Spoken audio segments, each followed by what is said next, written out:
नमस्कार विद्यार्थी मित्रांनो. सिलेक्शन ट्रॅक अकॅडमी नागपूरच्या ऑनलाईन यूट्यूब प्लॅटफॉर्मवर पुन्हा एकदा स्वागत. आजचा पेपर जो तुम्ही दिलेला आहे 2 गट ब चा, त्याचं विश्लेषण आपण प्रत्येक विषयानुरूप बघत आहोत. पहिला जो माझा व्हिडिओ गेलेला असेल तो साधारणतः सामान्य विज्ञानाचा आता आपण बघतोय चालू घडामोडीचं, कारण की चालू घडामोडीचे ते वेगवेगळ्या दृष्टिकोनातून यावर्षीच्या आयोगाने विचारण्याचा प्रयत्न केला होता आणि बरेच असे प्रश्न होते ते फार विद्यार्थ्यांना अचंबित करणारे होते. ते एरिया जनरली विद्यार्थी टार्गेट करत नाही, वाचत नाही. अशा पद्धतीचे काही ठळक क्वेश्चन आपल्याला आजच्या पेपरमध्ये आपल्याला बघायला दिसतील आणि त्याच्यामुळे या क्वेश्चन पातळी काय होती किंवा क्वेश्चन पद्धतीने विचारले होते, कशा अँगलने विचारलेले होते, त्याचं विश्लेषण पण आपण पाहूया. यासाठी येणाऱ्या काळामध्ये ग ची पण तयारी करत आहात त्यापैकी त्यांनाही हे कळायला पाहिजे की किती आवाक्यामध्ये आपण चालू घडामोडीची तयारी करणं फार गरजेचं आहे. आजचा जो पेपर आहे हा आपल्यासाठी एक इशारा पण आहे आयोगाचा. एक प्रकारचा तो आवाका आहे, तो करंट अफेअर्सचा पद्धतीचा असला पाहिजे. लक्षात येत आहे. स्टार्ट करूया आजच्या 2 फेब्रुवारीच्या गट ब च्या चालू घडामोडीच्या सेशन आपण जे आहे ते बघणार आहोत. ठीक आहे. पहिला प्रश्न जो होता, आता हा जो पेपर आहे हा सेट ए चा पेपर आहे, त्याच्यामुळे सेट ए च्या पेपरमध्ये 50 असे 15 प्रश्न जे होते करंट अफेअर्सचे होते. तर सेट पण बघितला असेल तुम्ही, प्रश्नांवरून त्याची सॉल्व्ह करण्याचा प्रयत्न करा. जे मी सांगेल त्याला त्याचे उत्तर बघण्याचा प्रयत्न करा. ठीक आहे. पहिलाच प्रश्न होता महत्त्वाच्या एका मिशन बद्दल. आता हे मिशन जे आहे ते इस्रोचं भारतीय अंतराळ मिशन नाही आहे. त्यामध्ये चारही ऑप्शन जे आहेत त्याच्यामध्ये इस्रो जरी दिसलेला असला तरी हे मिशन जे आहे ते फार महत्त्वाचं होतं आणि हे चर्चेमध्ये राहिलेलं आहे, कारण की हे एक आगळं वेगळं मिशन होतं. 2022 मध्ये चर्चेमध्ये आलेलं होतं.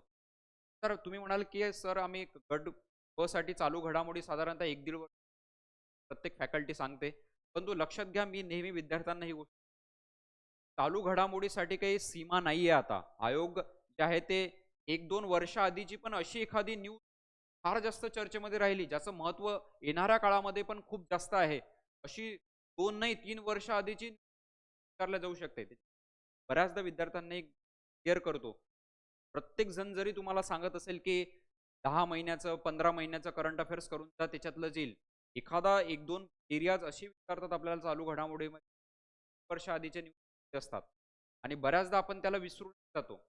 हे मिशन वन ऑफ द त्या पद्धतीचं होतं की खालीलपैकी अंतराळ संशोधन संस्थांनी भूगर्भातील पाण्याचे सर्वेक्षण करण्यासाठी संयुक्तपणे स्वॉट, ज्याला आपण म्हणतो, या नावाची आंतरराष्ट्रीय उपग्रह मोहीम ते सुरू केली.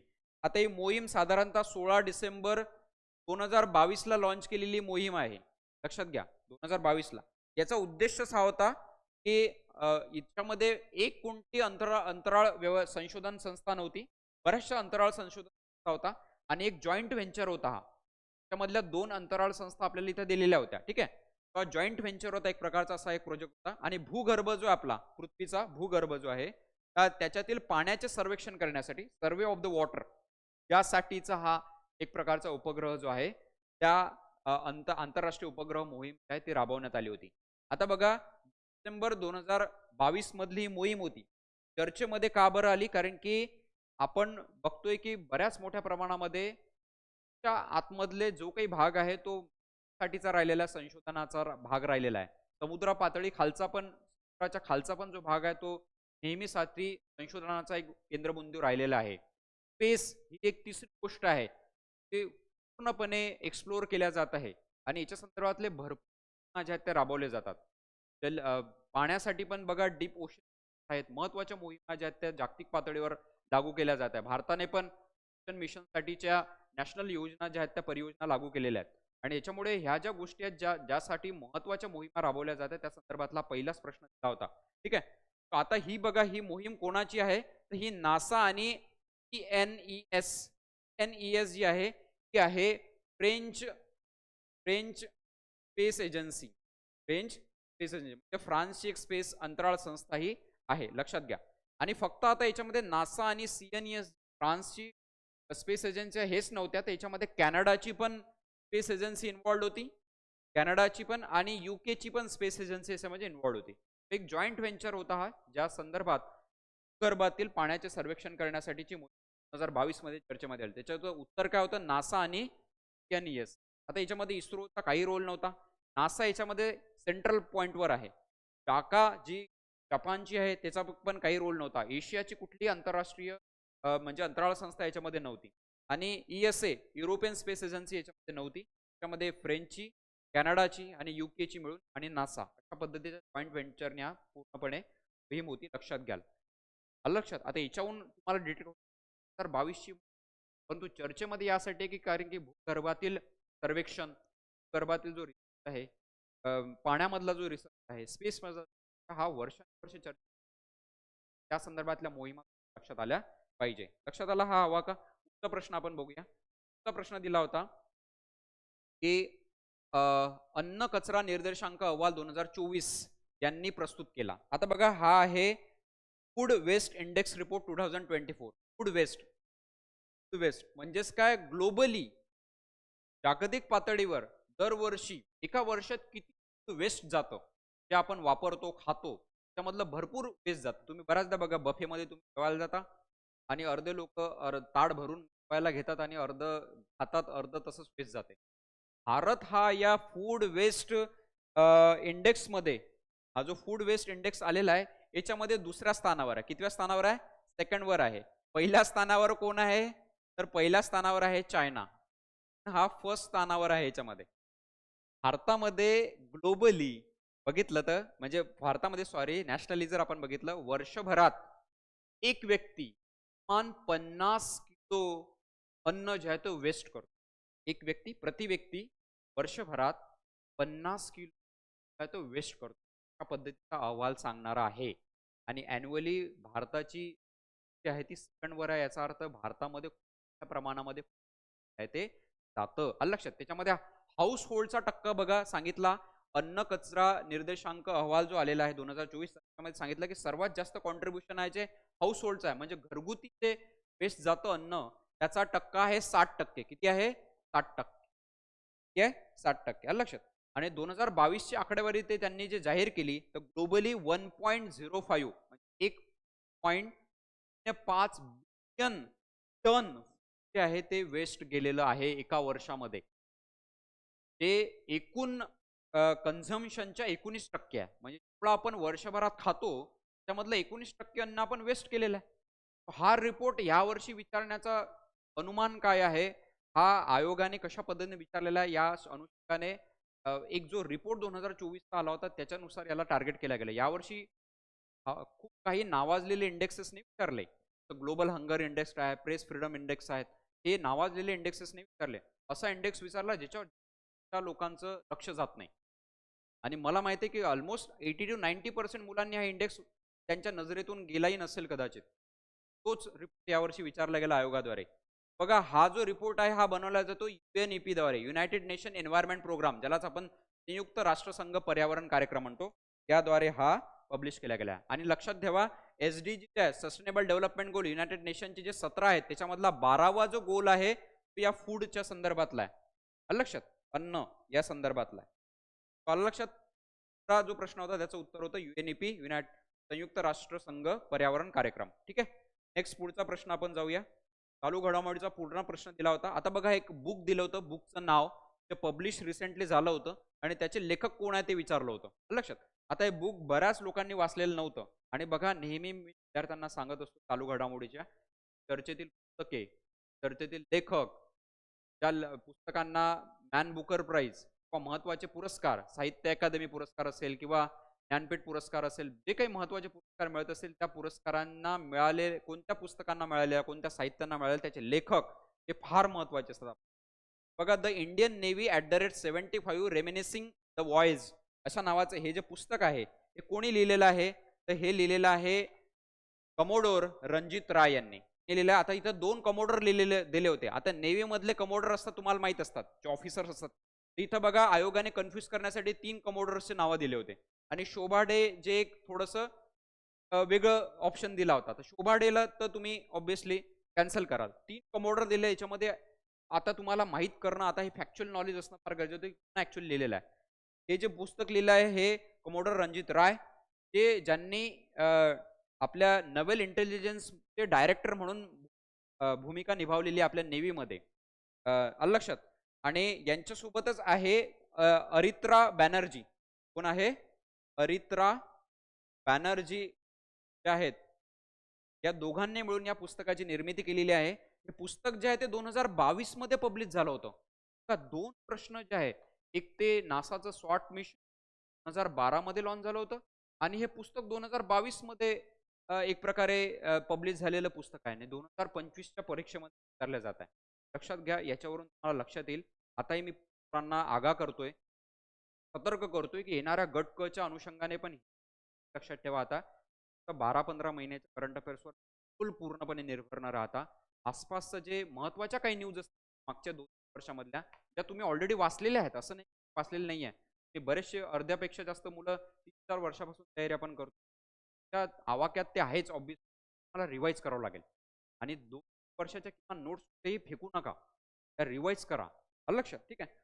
याचं उत्तर होतं कमोडर रणजित राय आणि अरित्रा बॅनर्जी यांनी हे पुस्तक लिहिलेलं आहे. ठीक आहे. आलं लक्षात? नंतरचा प्रश्न बघूया. नंतरचा प्रश्न होता उस्ताद राशिद खान यांचे घराणे कोणते आहे? आता उस्ताद राशिद खान जे आहे ते चर्चेमधले व्यक्ती आहे. टॉप म्युझिक त्यांचं नाव घेतलं जातं.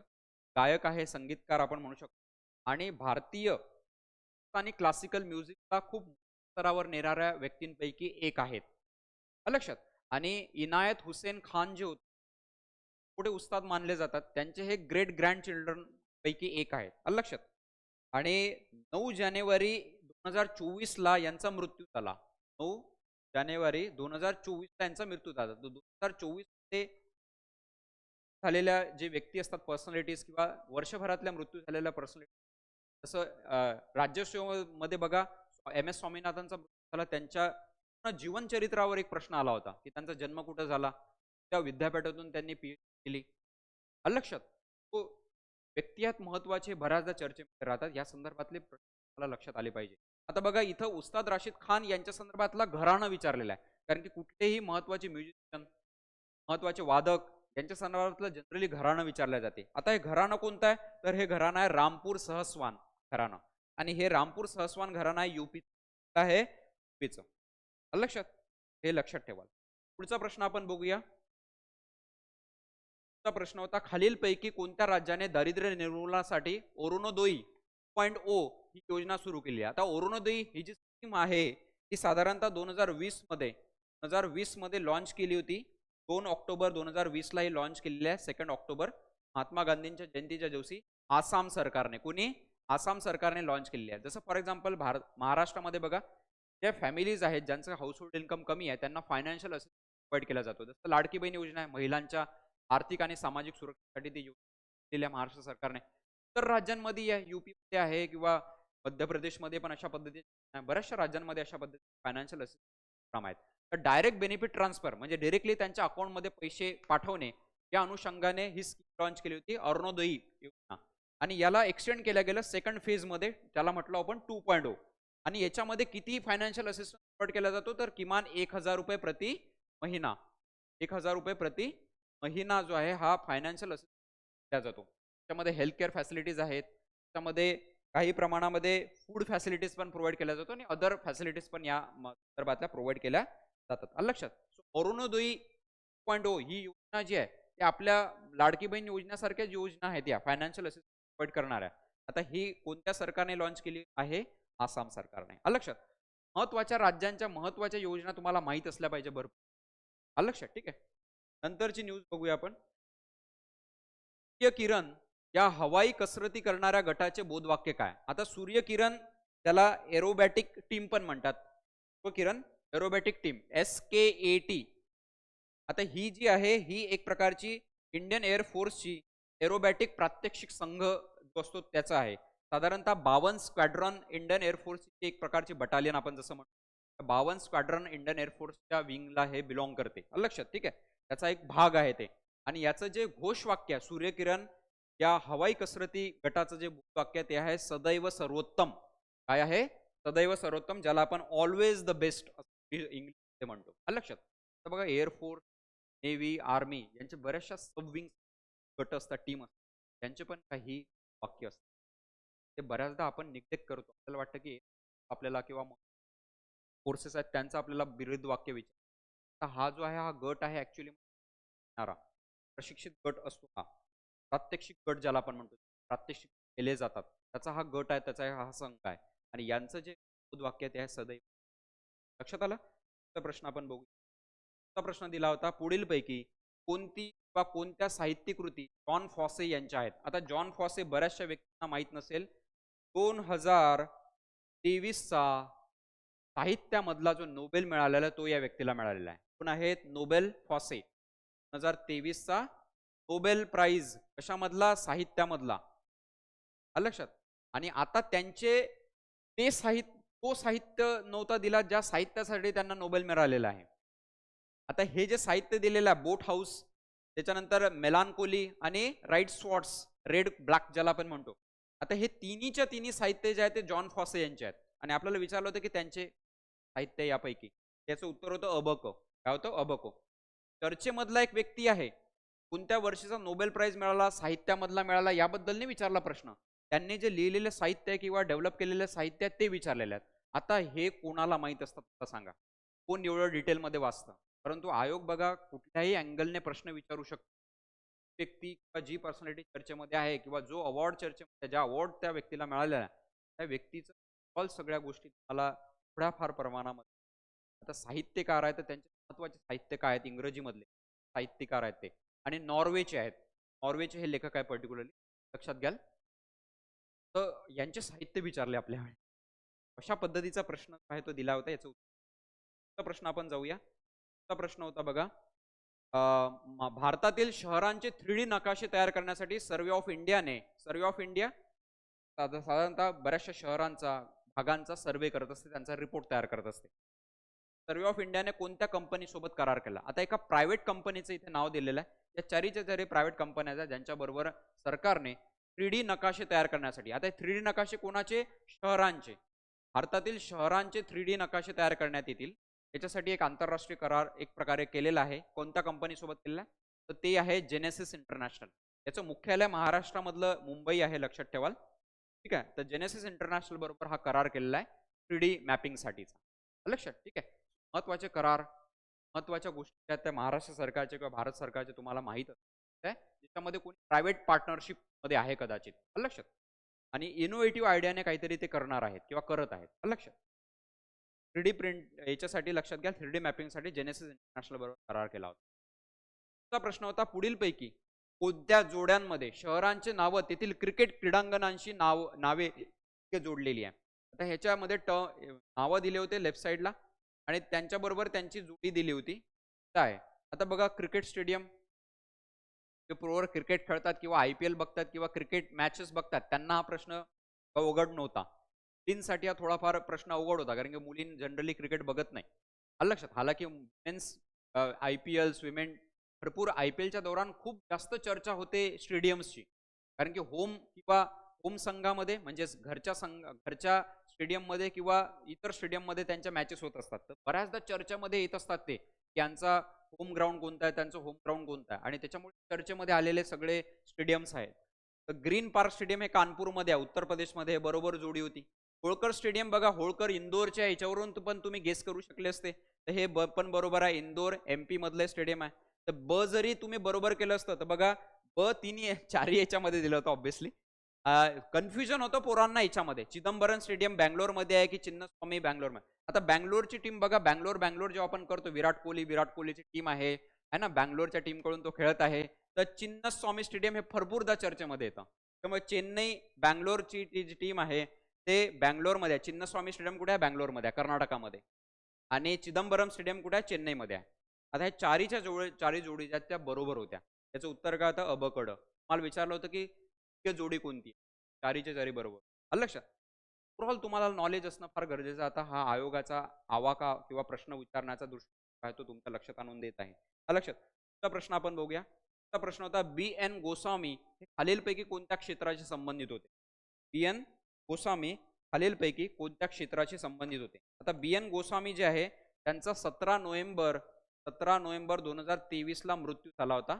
आणि हे नावाजलेले इतिहासकारांपैकी एक आहे, परंतु इतिहासामध्ये पण यांचं नाव वेगळ्या दृष्टिकोनातून घेतलं जातं. यासाठी हे कला इतिहासकार आहे. कोण आहे?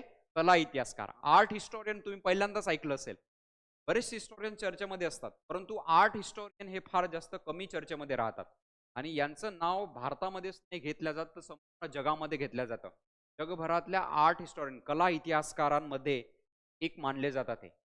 आणि यांचं एक प्रकारे मृत्यू यांचा 2023 साला चर्चेमध्ये आले होते खूप जास्त त्याच्यावर प्रश्न आणि एखाद्या विशिष्ट क्षेत्राशी जुळणारा व्यक्ती ज्याचा एक प्रकारे बर्थ अॅनिव्हर्सरी, डेथ अॅनिव्हर्सरी किंवा त्याचा मृत्यू झाला असेल त्या मागच्या 1-2 वर्षामध्ये सुद्धा ती व्यक्ती राहते आणि त्या व्यक्ती चालले जाते की त्या क्षेत्रात तर बी.एन. गोस्वामी कला इतिहास या क्षेत्राशी संबंधित ते नावाजलेलं त्यांचं नाव होतं. पुढचा प्रश्न आपण बघूया. पुढचा प्रश्न होता लक्षद्वीप संबंधी विधानां पैकी अयोग्य विधान ओळखा. आता इथं अयोग्य विधान विचारलेलं लक्षात घ्या. कोणतं विचारलेलं आहे? अयोग्य विधान. ठीक आहे.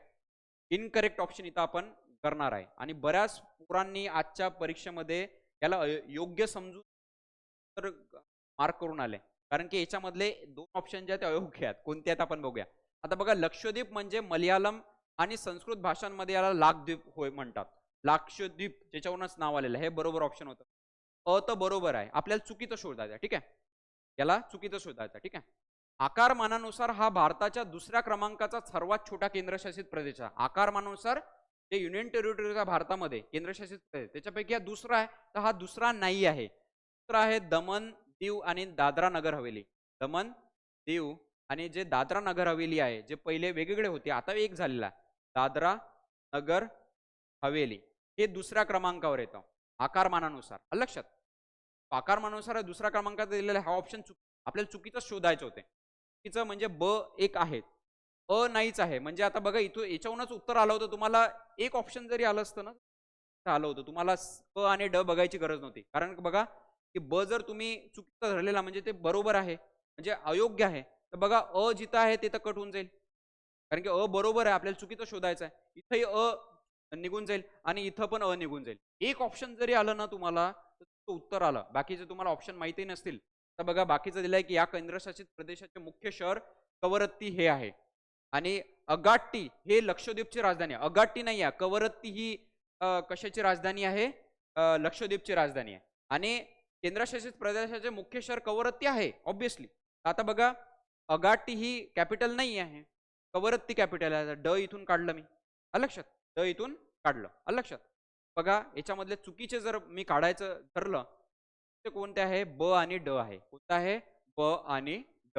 त्याचं उत्तर काय होतं? चौथं. लक्षात अशा पद्धतीचा प्रश्न तुम्हाला थोडाफार कन्फ्यूज करण्यासाठी दिला होता आणि केंद्रशासित प्रदेश त्यांचा आवाका, त्यांचं एरिया, पॉप्युलेशन किती आहे त्या संदर्भातली भरपूर माहिती आहे ते तुम्ही ऑलरेडी वाचलेली आहे.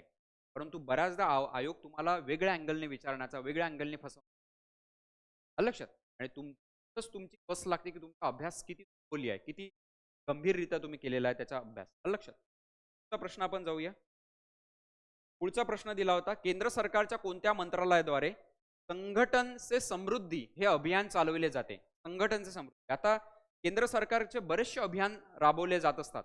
ग्रामीण मंत्रालय असेल किंवा इतर बरेचसे मंत्रालय ज्यांच्याद्वारे महत्त्वाचे प्लॅटफॉर्म्स लॉन्च केले जातात. ते बरेचसे प्लॅटफॉर्म्स वर्षभरात खूप जास्त चर्चेमध्ये राहतात. त्या मंत्रालयाद्वारे कोणता ॲप लॉन्च केलं जातं, कोणता ऑनलाईन प्लॅटफॉर्म लॉन्च केला जातो लोकांच्या सोयीसाठी किंवा विविध साठी आणि हेच एक प्लॅटफॉर्म विचारला होता संघटन ते समृद्धी. आता तुम्हाला माहित असेल भारतामध्ये एक महत्त्वाची योजना आहे जी 2011 मध्ये लॉन्च झाली होती. 2011 मध्ये नॅशनल रूरल लाईव्हलीहूड मिशन तुम्ही ऐकलं असेल. त्याला आपण राष्ट्रीय ग्रामीण आजीविका मिशन म्हणतो आणि त्याला जोड दिली होती भारत सरकारने दीनदयाल अंत्योदय योजना. नॅशनल रूरल लाईव्हलीहूड मिशन म्हणजे राष्ट्रीय ग्रामीण आजीविका मिशन त्याला नाव दिलं होतं आणि या अंतर्गत आता नॅशनल रूरल लाईव्हलीहूड मिशन सांगा मला कोणत्या मिनिस्ट्रीत असेल? ग्रामीण मंत्रालयाचं. कारण ग्रामीण विकास त्याच्यामध्ये दिलेला आहे. ग्रामीण लोकांची गरिबी जी आहे ते कमी करणे हा मुख्य उद्देश आहे त्याचा. लक्षात आणि त्यांना लाईव्हलीहूड प्रोव्हाइड करणे हा मुख्य उद्देश आहे या योजनेचा आणि ग्रामीण विकास मंत्रालय अंतर्गतच आहे. तर संघटनचे समृद्धी जो आहे तो उपक्रम कोणत्या मंत्रालयाचा आहे? ग्रामीण विकास मंत्रालय. आणि जे स्कीम आहे पंडित दीनदयाल अंत्योदय योजना, राष्ट्रीय ग्रामीण आजीविका मिशन या मिशन किंवा या योजनेअंतर्गतच संघटनचे समृद्धी हा उपक्रम जो आहे तो राबवण्यात आला होता. हे अभियान राबवण्यात आलं होतं आणि हे स्कीम ऍक्च्युली कुठल्या मिनिस्ट्रीची आहे, कुठल्या मंत्रालयाची आहे? ते आहे ग्रामीण विकास मंत्रालय. Ministry of rural development. महत्त्वाच्या त्यांचे प्लॅटफॉर्म्स, त्यांनी लॉन्च केलेले काही महत्त्वाचे अभियान हे तुम्हाला माहीत असणं फार गरजेचं आहे, हे या प्रश्नात लक्षात येतं. पुढचा प्रश्न आपण जाऊया. पुढचा प्रश्न होता, पुढीलपैकी कोणी म्हणजेच क्वांटम कण ज्याला आपण म्हणतो किंवा क्वांटम डॉट्स म्हणतो, काय म्हणतो याला, क्वांटम डॉट्स या शब्दाची निर्मिती केली. लक्षात, जसं फॉर एक्झाम्पल AI कोणी लॉन्च केलं किंवा AI ची निर्मिती, बरेचसे प्रश्न असतात इनोव्हेशन किंवा सर्च या संदर्भातले आपल्याला विचारले जाते. कोणी याला इन्व्हेंट केलं, कोणी त्याला इन्व्हेंट केलं, कोणी संकल्पना जी आहे ती अस्तित्वात आणली, कोणी त्याला इन्व्हेंट केलेलं आहे, हे बऱ्याचदा विचारलं जातं. आता क्वांटम डॉट खूप जास्त चर्चेमध्ये आहे, कारण की भारत सरकारने पण national quantum mission, quantum computing mission जे आहे ते लॉन्च केलेलं आहे. क्वांटम कम्प्युटर जे आहेत किंवा क्वांटम डॉट्स हे फार जास्त चर्चेमध्ये आहेत. आलं लक्षात. त्यामुळे बघा आता हे व्यक्ती कोण आहे, तर हे आहे मार्क रीड. कोण आहे, मार्क रीड. आता मार्क रीड यांनी बघा हे जे क्वांटम डॉट आहे ही संकल्पना 1986 मध्येच तयार केली होती, निर्माण केली होती. पण आता ही चर्चेमध्ये का बरं आली होती, याच्यावर प्रश्न विचारण्याचा आयोगाचा दृष्टिकोन काय होता, तर 2023 मध्ये ज्या व्यक्तींनी नंतर या क्वांटम डॉटवरच खूप मोठा रिसर्च केला, त्या व्यक्तींना या क्वांटम डॉट्ससाठी नोबेल प्राइज मिळाला. लक्षात. आणि ते 3 व्यक्ती कोण होते ज्यांना क्वांटम डॉटसाठी 2023 चा नोबेल प्राइज मिळाला, तर ते 3 व्यक्ती होते इकिमो, त्याच्यानंतर ब्रुस नावाचे एक होते, आणि तिसरे होते मौगी बावेंदी. हे 3 व्यक्ती होते ज्यांना हा नोबेल प्राइज मिळाला 2023 चा. क्वांटम डॉट मध्येच फर्दर रिसर्च त्याची संकल्पना नवीन आणि त्याला नवीन स्तरावर नेण्यासाठी. तर 23 नोबेल प्राइज मिळाला ते व्यक्ती वेगळे, आणि ज्या व्यक्ती क्वांटम डॉटची संकल्पना निर्माण केली त्या व्यक्ती हवा का किती असणं गरजेचं आहे, लक्षात घ्या. तर आपण प्रश्न पाहूया. प्रश्न राहिलेले आहे शेवट. 49वा जो सेट ए मधला होता तो होता आफ्रिकन युनियनचे गीत अँथम कोणते आहे. आता हा मला वाचल्यावरच बऱ्या प्रश्न वाटला की त्या पोरांनी तयारी करायची तर किमान किती करायची, त्याहून हा प्रश्न येतो. कारण की आंतरराष्ट्रीय संघटना तर पोरं रटून जातात, त्यांचे घोषवाक्य रटून जातात, आणि त्यांचा उद्देश रटून जातात, त्यांचं हेडक्वार्टर मुख्यालय कुठे हे रटून जातात, त्यांचे आसपासच्या वर्षभरातल्या काही संकल्पना किंवा महत्त्वाचे समिट्स वगैरे हे रटून जातात, भारताचा त्याच्या संदर्भातला काय रोल आहे हे रटून जातात. पण एखाद्या आंतरराष्ट्रीय संघटना किंवा युनियनचं नॅशनल अँथम काय आहे हे पोरांना बऱ्याचदा माहीत नसतं, आणि आयोगाने त्यावरच हा प्रश्न विचारलेला आहे. आयोगाने बघा आफ्रिकन युनियनचे गीत काय आहे, अँथम काय विचारला. आता मला वाटते साधारणतः 85 ते 90% पोरांना हे माहीतच नसणार की गीत काय आहे. कुणी वाचून गेलेलं असेल ते कुणालाच माहीत नव्हतं. लक्षात लक्षात घ्या की हे मध्ये जेव्हा मी तेव्हा लक्षात आलं की हे आहे let us all unite and celebrate together. हे त्यांचं अँथम आहे आफ्रिकन युनियनचं. लक्षात. आफ्रिकन युनियन हे आफ्रिकन देशांचं एक संघटन आहे. जसं युरोपियन युनियन आहे तसं आफ्रिकन युनियन एक संघटन आहे, आणि त्यांचं हे अँथम आहे let us all unite and celebrate together. लक्षात. आणि लास्ट प्रश्न जो होता आयोगाचा 15वा प्रश्न जो चालू घडामोडीसाठी आला होता, बघूया आपण आता, तो होता मालदीव साठीचा. मालदीव खूप जास्त चर्चेमध्ये होता. इतर अपेक्षित या प्रश्नाला बघून मी पण गेस केलं असेल की मालदीव हा देश खूप जास्त चर्चेमध्ये होता. मालदीवने जेव्हा प्रो चायना अप्रोच घ्यायला लागले आणि भारतासोबत एक प्रकारे संबंध खराब करण्याचा प्रयत्न केला, तेव्हा भारताच्या प्राईम मिनिस्टरने काहीच नाही केलं. भारताचे पंतप्रधान लक्षद्वीप आयलँडच्या बीचेसवर जाऊन त्यांनी फक्त फोटो शूट केला, आणि एक भारताचा पंतप्रधान जेव्हा अशा पद्धतीची करत आहे त्याचा ग्लोबलवर इम्पॅक्ट बघा किती पडला. मालदीवची सगळीच्या सगळी इकॉनॉमी जे पूर्णपणे पर्यटनावर निर्भर आहे ते पूर्णपणे डावलली, पूर्णपणे ढासळून गेली, आणि शेवटी मालदीवला ही गोष्ट मानावी लागली. द्विपक्षीय संबंध परत चांगले करावे लागले, आणि आता कुठेतरी मालदीवची इकॉनॉमी परत रिवाईव्ह होण्याच्या मार्गावर आली. आणि मुळात नंतर मग मालदीवचे जे प्रेसिडेंट आहे ते भारताच्या व्हिजिटवर पण आले. लक्षात.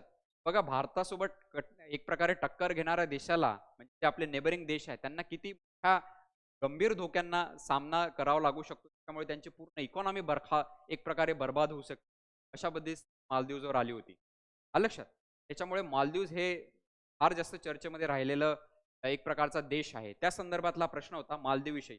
आता बघा 4 ऑप्शन जे होते फार इंटरेस्टिंग दिले होते. मालदीवला ओव्हरऑल कव्हर अप करण्याच्या अनुषंगाने ऑप्शन दिलेले होते. बघा मालदीव मधील लोकसंख्या बहुतांशी दिलेला, याचा अर्थ होऊ शकते की जास्तीत जास्त पॉप्युलेशन ही मालदीवियन किंवा मालदिवीय वंश गटाची आहे, इथनिक ग्रुप ज्याला आपण म्हणतो. हा ऑप्शन बरोबर आहे. बहुतांश म्हटलं तर इथे जर म्हटलं की पूर्णपणे 100% पॉप्युलेशन जर मालदिवियन वंशाची किंवा मालदिवियन इथनिक आहे, तर कुठेतरी इथं डाऊट क्लिअर झाला असता. डाऊट तयार झाला असता. परंतु बहुतांश म्हटलेलं आहे, तर ऑब्व्हियसली मालदीवमध्ये राहणाऱ्या जास्तीत जास्त लोक जे आहेत ते मालदीव इथनिक ग्रुप बिलॉंग करतात.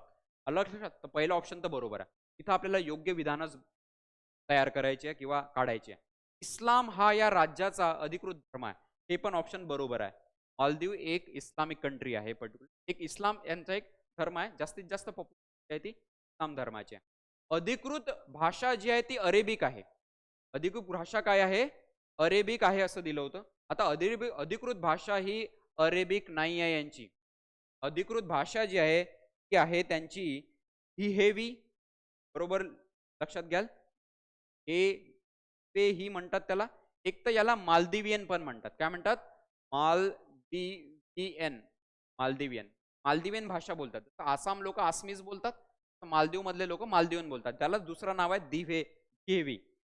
लक्षात दिव्हेवी. अधिकृत भाषा यांची नाही. क तुम्ही कट केला. आता क जर कट केला तर बघा इथं पहिला ऑप्शन कट झाला होता.